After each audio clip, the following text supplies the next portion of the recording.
ഇന്ന് ചിങ്ങത്തിലെ തൃക്കേട്ടയാണ്. എൻ്റെ അമ്മക്കുഞ്ഞിൻ്റെ പിറന്നാളാണ്. എൻ്റെ അമ്മക്കുഞ്ഞ് മാലാകുഞ്ഞായിട്ട് 438 ദിവസങ്ങൾ കഴിഞ്ഞു. അമ്മക്കുഞ്ഞിൻ്റെ രണ്ടാമത്തെ പിറന്നാളാണ്. അമ്മ പോയ ശേഷം മാലാകുഞ്ഞായ ശേഷം അടുത്ത് തന്നെയായിരുന്നു പിറന്നാൾ ഉണ്ടായിരുന്നത്. ഇതിപ്പം 1.5 വർഷമായപ്പോഴത്തേക്കും അടുത്ത പിറന്നാളും കൂടി വന്നു. ഇപ്പം രണ്ടാമത്തെ പിറന്നാളും കൂടി ആയി. ഇന്നലെ ഞാൻ വൈകിട്ട് വർക്കിന് ഞാൻ പോയിട്ടുണ്ടായിരുന്നു. പാർട്ട് ടൈമായിട്ട് ഞാൻ സ്വിഗ്ഗിയിൽ വർക്ക് ചെയ്യുന്നുണ്ട്. വർക്ക് കഴിഞ്ഞപ്പം രാത്രി 2 മണി കഴിഞ്ഞു. 2 മണി കഴിഞ്ഞ് വരുന്ന വഴിക്ക് തന്നെ ഞാൻ ഈ കടയിൽ കയറി. ഇവിടെ നിന്ന് മുട്ടായി മേടിച്ചു. നമുക്ക് ഇങ്ങനെ ഇഷ്ടമുള്ള ചോക്ലേറ്റ്സ് ഞാൻ മേടിച്ചു. ഇവിടെ ഒരുപാട് കളക്ഷൻസ് ഉണ്ടായിരുന്നു. പിന്നെ ഫ്രൂട്ട്സും നട്ട്സും എല്ലാം ഉണ്ട്. പിന്നെ ഈ വർക്കിനെ കുറിച്ച് പറയുകയാണെങ്കിൽ വളരെ ബാക്കിയുള്ള ഞാനിപ്പോൾ ഇത്രയും നാൾ ചെയ്തിട്ടുള്ള എല്ലാ വർക്കിനെക്കാട്ടിലും ബെറ്ററായിട്ട് എനിക്ക് തോന്നിയിട്ടുണ്ട്. ലക്ഷങ്ങൾ മുടക്കി പഠിച്ച ആ ജോലിനെക്കാട്ടിലും ബെറ്ററായിട്ട് എനിക്ക് തോന്നിയിട്ടുണ്ട്. കാര്യം എന്ന് പറഞ്ഞു കഴിഞ്ഞാൽ എൻ്റെ കാര്യങ്ങൾക്ക് വേണ്ടിയിട്ട് എനിക്ക് സമയം കണ്ടെത്താൻ പറ്റുന്നുണ്ട്. പിന്നെ ഇവിടുന്ന് എൻ്റെ അമ്മക്കുഞ്ഞിന് ആവശ്യമുള്ള മുട്ടായി എല്ലാം ഞാൻ മേടിച്ചിട്ട് ഞാൻ എൻ്റെ അമ്മക്കുഞ്ഞിൻ്റെ അടുത്തോട്ട് പോന്നു. രാത്രി 2 മണിയായിട്ട് എൻ്റെ കുഞ്ഞവിടെ വെയിറ്റ് ചെയ്തതായിട്ട് എനിക്ക് തോന്നി. ഞാൻ ആദ്യം തന്നെ ആ ബാഗ് ഞാൻ എൻ്റെ അമ്മക്കുഞ്ഞിൻ്റെ അവിടെ വെച്ചു. അമ്മക്കുഞ്ഞിനെ കാണിച്ചു കൊടുത്തു. അമ്മ ഇപ്പോൾ കൂടെയുള്ള ഒരു വിശ്വാസത്തിലാണ് ഞാൻ ഇരിക്കുന്നത്. അമ്മക്കുഞ്ഞിന് ഭയങ്കര ഇഷ്ടമായി ചോക്ലേറ്റ്. ഒരു ചോക്ലേറ്റ് ഞാൻ ഇന്നലെ രാത്രി തന്നെ ഞാൻ എൻ്റെ അമ്മയും കൂടി പങ്കിട്ടു. ബാക്കി ചോക്ലേറ്റ് ഞാൻ അമ്പാട്ടിയുടെ അവിടെ കൊണ്ടുവച്ചു. മാലാകുഞ്ഞിൻ്റെ അടുത്ത് കൊണ്ടുവച്ചു. രാത്രി 2 മണിക്ക് എത്തി. ഞാൻ ഒരു 3-4 മണിയായപ്പോൾ മെഡിറ്റേഷനൊക്കെ കഴിഞ്ഞ് കിടന്നുറങ്ങി. ഒരു 8 മണിക്ക് എങ്ങാണ്ട് 8 മണി കഴിഞ്ഞിട്ടാണ് എണീറ്റത്. എണീറ്റപ്പോൾ തന്നെ ഞാൻ രാവിലെ അമ്മയുടെ റൂമിൽ ചെന്ന് അമ്മക്കുഞ്ഞിനെ വിളിച്ചുണർത്തി. അമ്മക്കുഞ്ഞ് നല്ല ഉറക്കത്തിലായിരുന്നു. അമ്മക്കുഞ്ഞ് ഞാൻ പിറന്നാളാശംസകൾ നൽകി. അമ്മക്കുഞ്ഞ് ഉണ്ടായിരുന്ന സമയത്ത്, ജീവനോടെ ഉണ്ടായിരുന്ന സമയത്ത് എങ്ങനെയാണോ അതുപോലെ തന്നെയാണ് ഇപ്പോഴും. അമ്മ കൂടെ തന്നെ ഉണ്ട്. അത് 100% വിശ്വാസത്തോടെ തന്നെയാണ്. അമ്മയ്ക്കുള്ള പുതിയ കോടിയും അമ്മക്കുഞ്ഞിനെ ഒടിപ്പിച്ച് അമ്മക്കുഞ്ഞിന് രാവിലെ തന്നെ ചോക്ലേറ്റും കൊടുത്ത്, പിന്നെ അമ്മക്കുഞ്ഞിന് ഇഷ്ടമുള്ള മസാല ദോശ, അമ്മക്കുഞ്ഞിൻ്റെ സ്പെഷ്യലായിട്ടുള്ള മസാല ദോശയും പനീർ കറിയൊക്കെ ഞാൻ ഉണ്ടാക്കി രാവിലെ തന്നെ. രാവിലെ അമ്മക്കുഞ്ഞിന് പിന്നെ കലത്തിൽ ചോറ് അമ്മ പറയാറുണ്ട്, അടുപ്പിൽ ചോറുണ്ടാക്കണം മോനെന്ന്.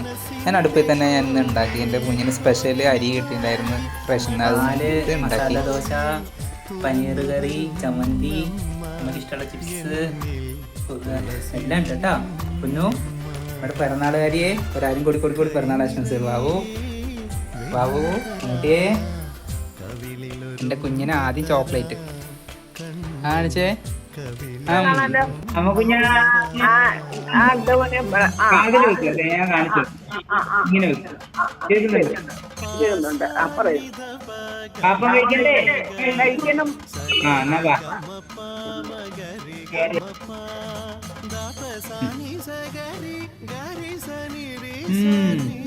ഞാനുണ്ട് വാപ്പോ.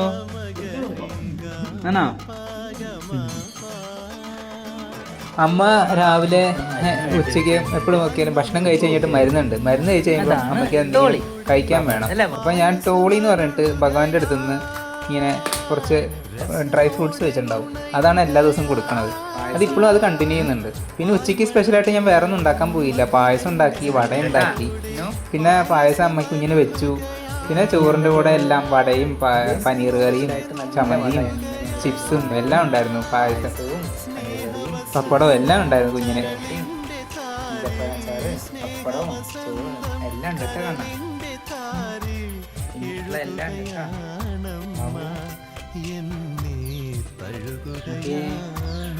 കഴിക്കാം.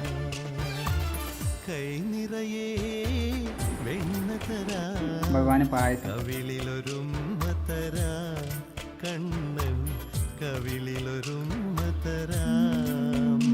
ഞാനുണ്ട് വാവേ പായസം. ഇതാണ് എൻ്റെ അമ്മക്കുഞ്ഞിൻ്റെ റൂം. പുതിയ വീട്ടിൽ എൻ്റെ അമ്മക്കുഞ്ഞ് ഇല്ലയെന്ന് ഞാൻ ഒരു പ്രാവശ്യം പറഞ്ഞപ്പോൾ ഞാൻ ഭയങ്കര വിഷമിച്ചായിരുന്നു ഈ വീട്ടിലോട്ട് വന്നത്. പിന്നെ ഇവിടെ എപ്പോൾ നോക്കിയാലും ഞാൻ അമ്മ എങ്ങനെ ഉണ്ടായിരുന്നു അതേപോലെ തന്നെ, അവിടെ എങ്ങനെയായിരുന്നു അതേപോലെ തന്നെ ഞാൻ ഇവിടെയും കണ്ടിന്യൂ ചെയ്യണത്. ഈ റൂം എൻ്റെ അമ്മക്കുഞ്ഞിൻ്റെയാണ്. പിന്നെ ഇവിടെ ഇതാണ് എൻ്റെ കുഞ്ഞ് വീട്. ആദ്യത്തെ പോലെ വലിയ വീടൊന്നുമില്ല. വഴി സൗകര്യം ചെറിയൊരു ബൈക്ക് കയറാനുള്ള വഴിയേ ഉള്ളൂ. പിന്നെ ഈ റൂമിൽ കയറി വരുമ്പം അമ്മയുടെ പടമാണ് ഇവിടെ വരുമ്പോൾ കാണാൻ പറ്റണത്. പിന്നെ അമ്മ അവിടെ തന്നെ ഉണ്ടാവും എപ്പോഴും. പിന്നെ ഇതാണ് എൻ്റെ കുഞ്ഞു റൂം. പിന്നെ അടുക്കളയുണ്ട്. ഇപ്പുറത്തെ സൈഡിൽ ടോയ്ലറ്റ് ഉണ്ട്. അടുക്കള നല്ല സൗകര്യമുണ്ട്. ഇപ്പം അമ്മയും കൂടെ ഉണ്ടായിരുന്നെങ്കിൽ ഭയങ്കര സന്തോഷമായിരുന്നു. ഞാൻ ഈ വാതിൽ കിഴക്കോട്ടാണ്, ആ വാതിൽ അടുക്കളയുടെ, അത് തുറക്കാൻ നേരത്ത് എപ്പോൾ ഒക്കെയും ഒരു ബട്ടർഫ്ലൈ എന്നെ അമ്മയുടെ എപ്പോൾ ഒക്കെയും കൂടെയുണ്ട്. ഒരു പ്രാവശ്യം ഞാൻ പറഞ്ഞു, എൻ്റെ അമ്മ ഈ വീട്ടിൽ ഞാൻ ഒറ്റയ്ക്കാണല്ലോ, അമ്മ ഇല്ലാതെ. പക്ഷെ അങ്ങനെ പറഞ്ഞപ്പോൾ തന്നെ ആ വൈറ്റ് ബട്ടർഫ്ലൈ എൻ്റെ അടുത്തോട്ട് വന്നു. ചെയറാണത്. ഞാൻ ദൈവത്തിനോട് എപ്പോഴും നന്ദി പറയാറുണ്ട്. എനിക്ക് എൻ്റെ അമ്മയുടെ സാന്നിധ്യം എപ്പോഴും എന്നെ അറിയിക്കുന്നതിന്, അമ്മ കൂടെ ഉണ്ടെന്നുള്ളത്. കൂടെ ഇല്ലെന്ന് ഞാൻ ഒരു പ്രാവശ്യം എപ്പോഴെങ്കിലും പറഞ്ഞു കഴിഞ്ഞാൽ അപ്പം അടുത്ത് വരും. പിന്നെ ഭയങ്കര സന്തോഷമുണ്ട്. കാര്യം എന്ന് പറഞ്ഞു കഴിഞ്ഞാൽ ഇപ്പം കഴിഞ്ഞ വീഡിയോയിലാണ് എനിക്ക് ആഡ് ചെയ്യാനുള്ളൊരു അവസരം, കൊളാബ് ചെയ്ത് ആഡ് ചെയ്യാനുള്ളൊരു ചെറിയൊരു അവസരം എനിക്ക് കിട്ടിയത്.